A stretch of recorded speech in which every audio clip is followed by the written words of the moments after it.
Bonsoir à tous.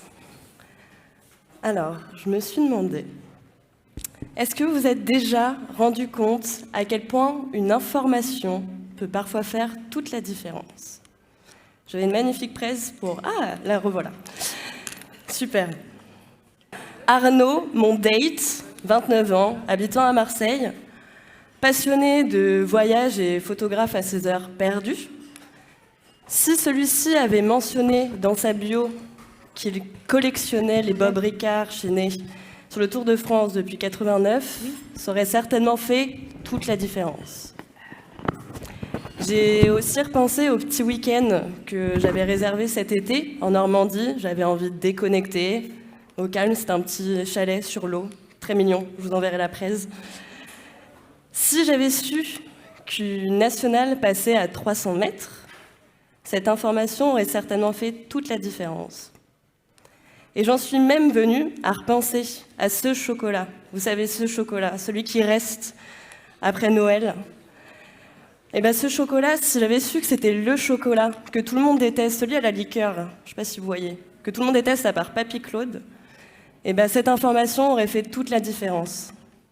Ce que je veux dire par là, c'est que la totalité des informations que l'on perçoit, toutes les informations que l'on nous accorde à regarder au quotidien, influencent nos décisions.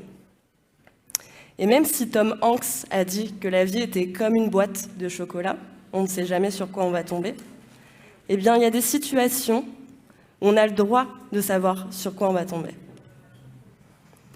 Je pense avoir pris conscience de l'urgence climatique il y a environ 3 ans, après avoir lu L'Humanité en péril de Fred Vargas. Comme son nom l'indique, c'est un ouvrage passionnant, intéressant, mais ma foi fort déprimant, et qui donne vite envie d'agir et de s'activer un petit peu pour ce qui se passe pour le climat. Et par conséquent,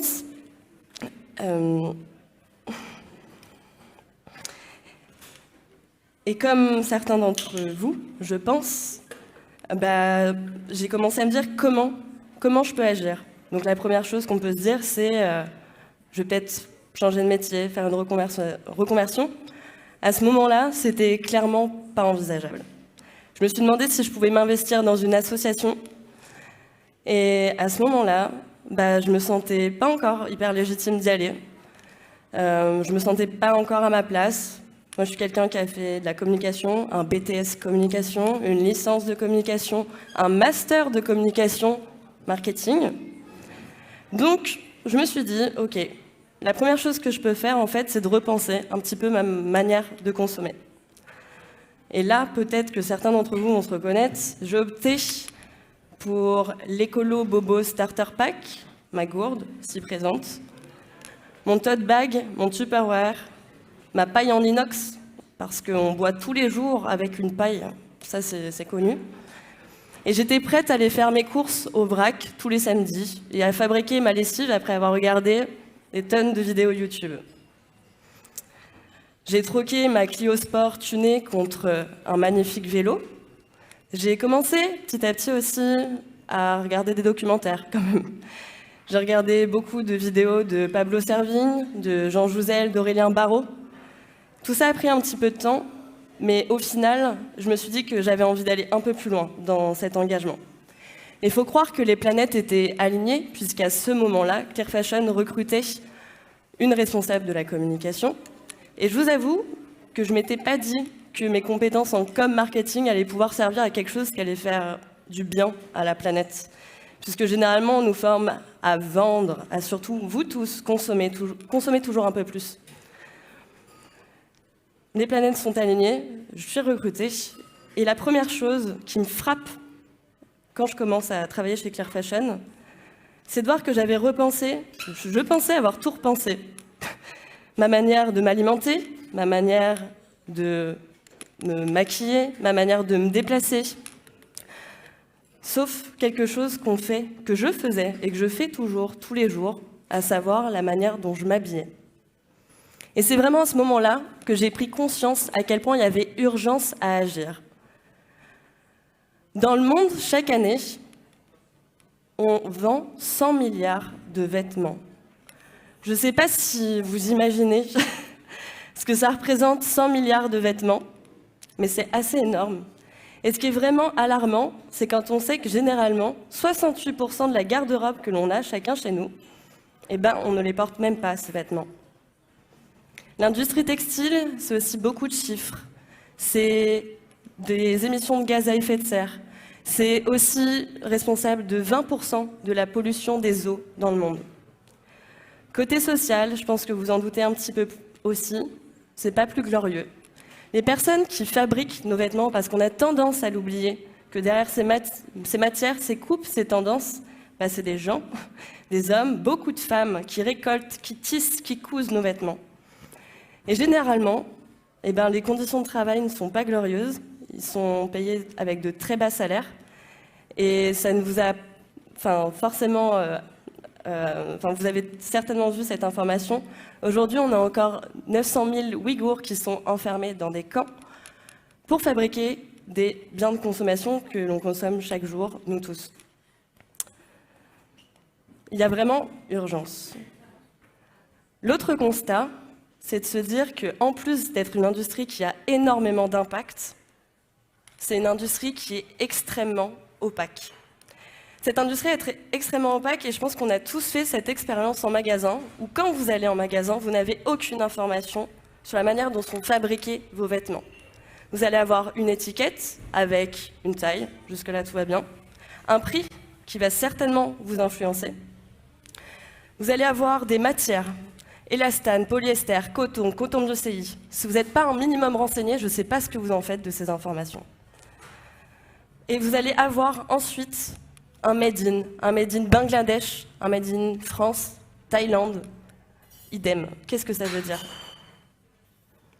Il y a aussi quelque chose qui m'a frappée, c'est de me dire que, en fait, comment agir quand on n'a pas d'information? Mais même, en fait, comment choisir quand on a une information partielle sur nos vêtements? L'accès à l'information, c'est pas qu'un truc d'écolo. Parce qu'en fait, avoir accès à ces informations, ça nous permet aussi, par exemple, de relativiser le prix d'un vêtement. Quand vous économisez pour une petite robe là, qui vous donne envie depuis des mois, et que vous êtes prêt à la payer 150 €, si vous saviez qu'elle a été faite dans les mêmes conditions que certains vêtements de fast fashion, est-ce que vous l'achèteriez? Probablement pas. Si vous souhaitez justement commencer à réduire votre impact, et vous allez acheter un t-shirt fait à base de matières recyclées. Si vous saviez que cette marque, qui utilise des marques recyclées, donc c'est bien, mais qu'elle sous-paye complètement les employés qui travaillent dans sa chaîne de production, est-ce que vous l'achèteriez? Probablement pas. Et c'est en partant de tous ces constats que Rim et Marguerite, les cofondatrices de Clear Fashion, ont décidé justement d'informer les consommateurs, de créer cette application, une application qui apporte de la transparence aux consommateurs sur leur achat de vêtements. La première chose à faire a été de créer une méthodologie d'évaluation qui nous permet aujourd'hui d'évaluer les marques et les vêtements sur plus de 150 critères. Ce qui fait Clear Fashion, la solution qui en fait permet aux consommateurs d'avoir une vision exhaustive sur ce qui se passe sur la chaîne de production. Ce qu'il faut savoir, c'est que en plus d'apporter de l'information, Clear